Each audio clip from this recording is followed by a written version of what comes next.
कर्पूरगौरं करुणावतारं संसारसारं भुजगेन्द्रहारं सदा वसन्तं विद्यारविन्दे भवं भवानी सहितं नमामि। मन्दारमाला कलितालकाये कपालमालाङ्कितसुन्दराय दिगम्बराय च दिगम्बराय नमः शिवाय च नमः शिवाय। कालिंगोप्राङ्गणमन्दिरचरण डोळ्यान पाहिन रूप तुझे प्रेमे अलिंगिन आनंदी पूजिन भावे ओवाळिन म्हणे नमः।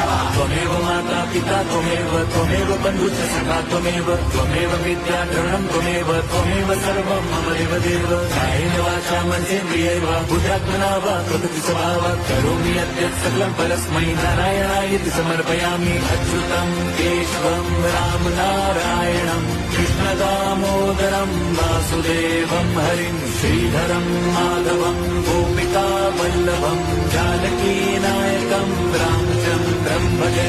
हरे राम राम राम हरे हरे हरे कृष्ण हरे